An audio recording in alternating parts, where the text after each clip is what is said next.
Sore itu mereka memutuskan untuk bermain di halaman depan rumah Mbak Lurah. Nah, pada saat mereka bermain tidak terjadi apa-apa. Namun setelah itu dia merasa ada yang gebuk dari belakang. Padahal bola masih jauh di sumur, di dekat sumur terlempar di sana. Pada saat kejadian itu akhirnya Rai ngomong ke Mas Jagat gitu, tadi sopo sing gebuk gegerku? Lah siapa gitu, nggak ada kok, tapi aku kerasa gitu. Tapi aku kerasa digebuk, gitu. Nggak ada yang gebuk kamu, wong bola masih di sana kok. Pada saat mau ngambil, tiba-tiba Mas Jagat terkejut gitu, karena di situ kok ada bocah cilik berwajah putih senyum sama dia gitu.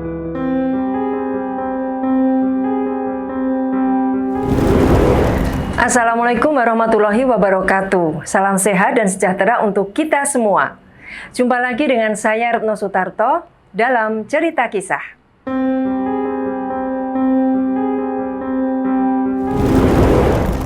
Teman-teman semuanya, cerita kisah kali ini berjudul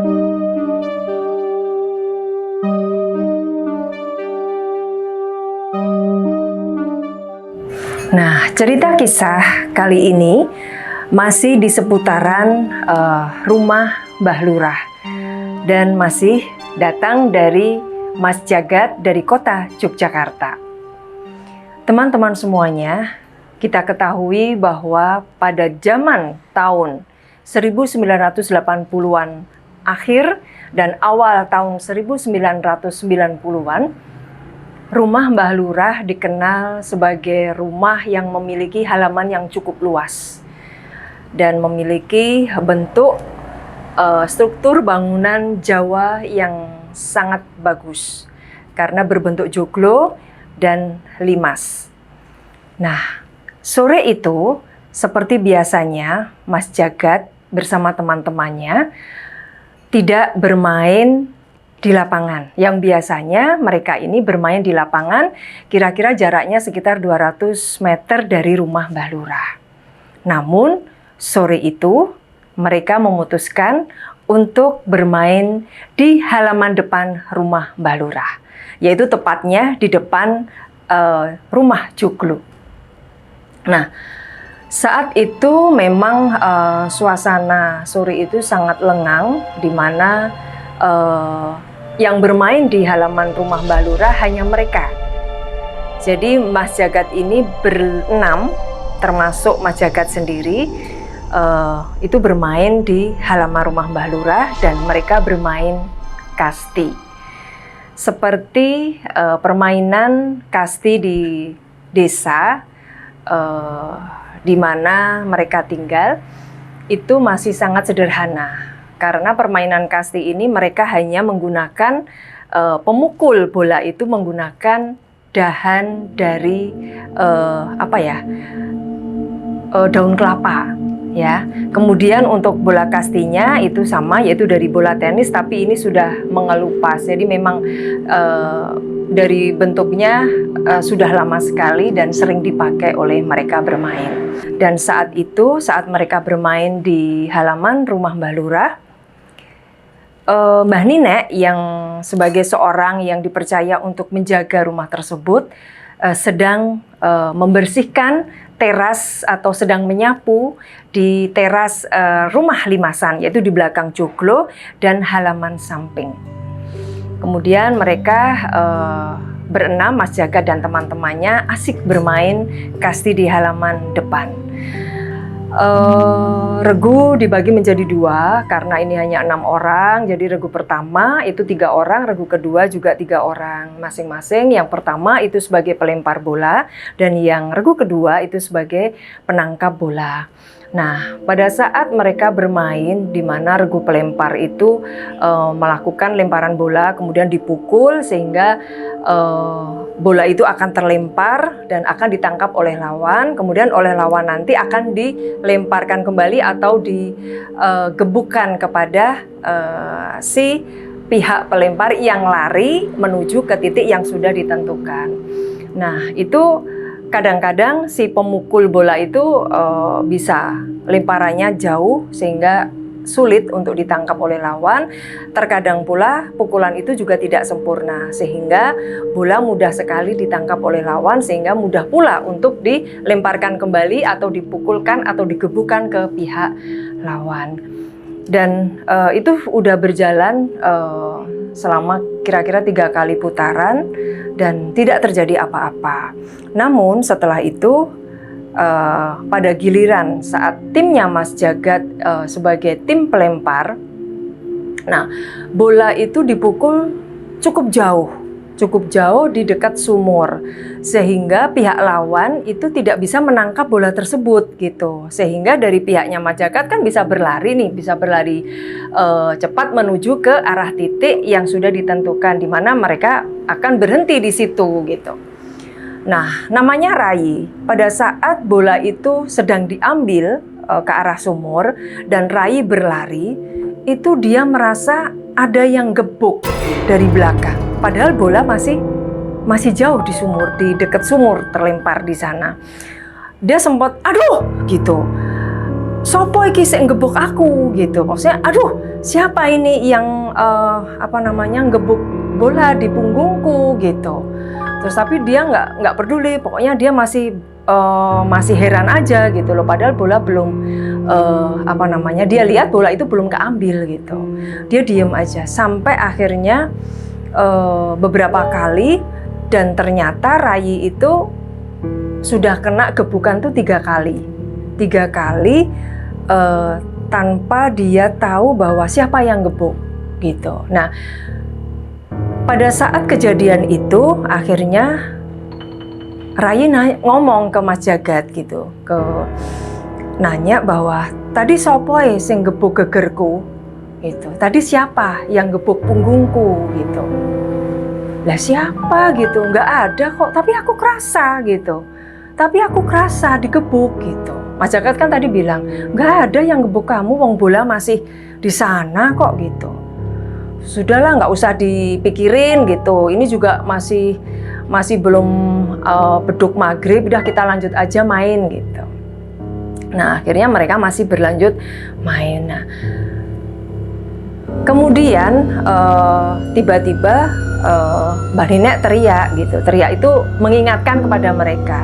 Bocah-bocah, mbok wis dilereni le dolanan kasti. Iki wis surup loh gitu. Maksudnya itu, anak-anak, ayo selesai dulu permainannya karena ini udah surup, udah sore, udah petang mau maghrib gitu katanya Mbah Nenek. Tapi anak-anak itu dan Mas Jagat tidak menggubris teriakan dari Mbah Nenek gitu. Mereka tetap berlanjut sampai pada akhirnya itu bola mulai dipermainkan lagi, kemudian dilemparkan, kemudian dipukul. Nah, ini pemukul itu bisa memukul bola itu sampai jauh banget, sampai di pojokan pojokan halaman depan Mbah Lurah yang ada pohon blimbingnya gitu. Nah, akhirnya Mas Jagat lah yang ngambil bola tadi ke sana gitu. Nah, begitu Mas Jagat sudah mendekati blimbing uluh, namanya blimbing uluh ya kalau dulu, karena memang blimbing yang kan blimbing itu ada 2 ya, blimbing bintang sama blimbing uluh. Ini blimbing uluh gitu. Blimbing uluh tuh yang nempel-nempel yang bentuknya bulat-bulat panjang gitu. Nah, itu ada di bawah situ bola kastinya gitu. Pada saat mau ngambil, tiba-tiba Mas Jagat terkejut gitu. Karena di situ kok ada bocah cilik berwajah putih senyum sama dia gitu. Senyum sama dia, tetapi sambil memegang bola kasti itu tadi gitu. Mas Jagat kaget, ini siapa gitu. Tapi akhirnya Mas Jagat juga nggak berani untuk mengambil bola itu karena dalam genggaman si bocah kecil itu. Ya sudah, akhirnya Mas Jagat balik lagi berkumpul sama teman-temannya ke halaman gitu. Terus Mas Jagat bilang, bola kastine ora iso dijupuk soalnya ono sing jagani gitu. Sopo sing jagani? Si Rai bilang gitu. Ini artinya Mas Jagat bilang bahwa bola kastinya nggak bisa diambil karena ada yang jagani, ada yang jagain gitu. Terus Rayi sama teman-teman yang lain juga nanya, sopo sing jogo, siapa yang jagain gitu. Mbuh sopo kayak aku ora ngerti gitu.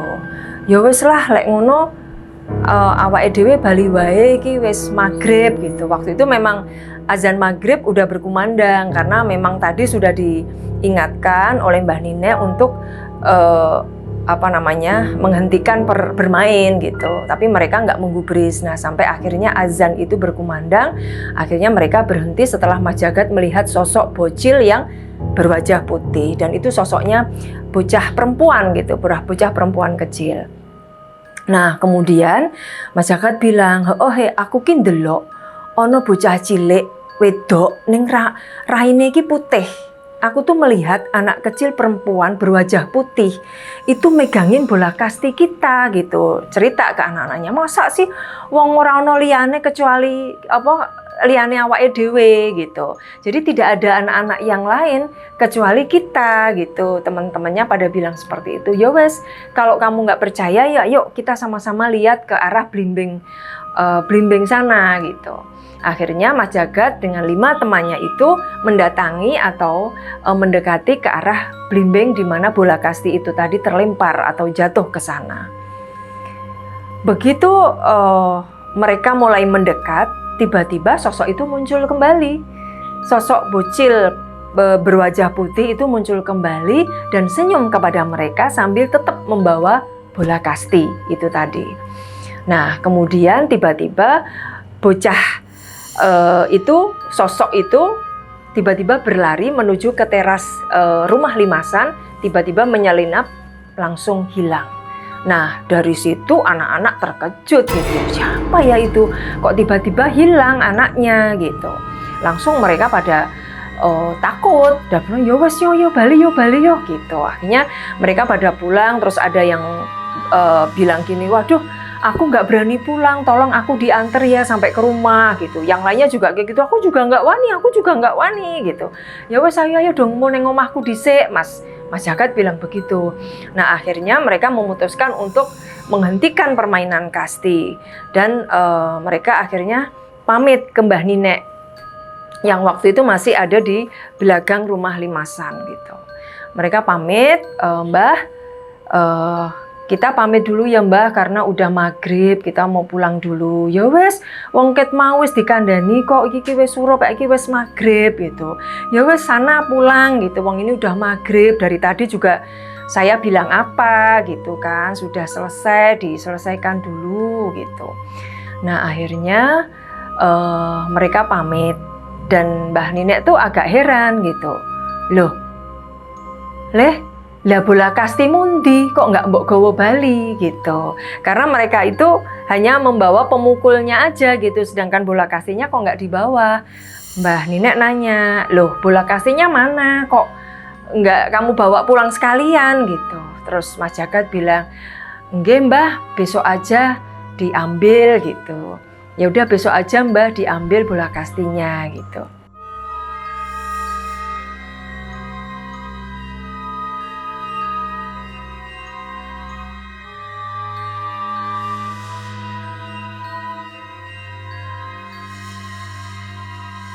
Nah, dan akhirnya mereka pamit menuju pintu pojok belakang, halaman belakang rumah Mbah Lurah, yang memang menghubungkan pojokan belakang rumah Mas Jagat.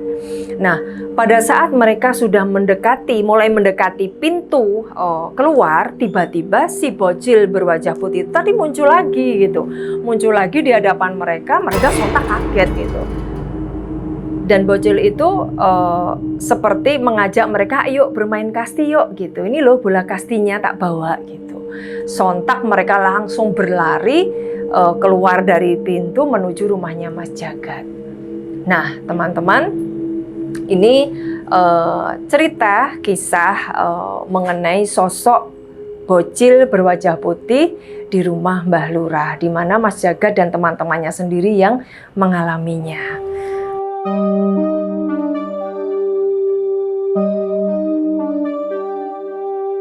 Nah, baik teman-teman, ini tadi cerita kisah dari Mas Jagat tentang bocah cilik berwajah putih. Mudah-mudahan ini bisa menghibur semuanya, bisa menebarkan manfaat, dan bisa menjadi pembelajaran hidup untuk kita semuanya.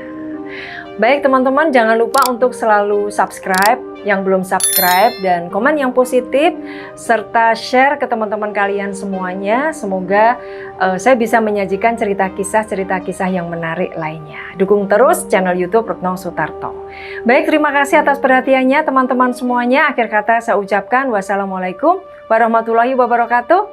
Rahayu, rahayu, rahayu.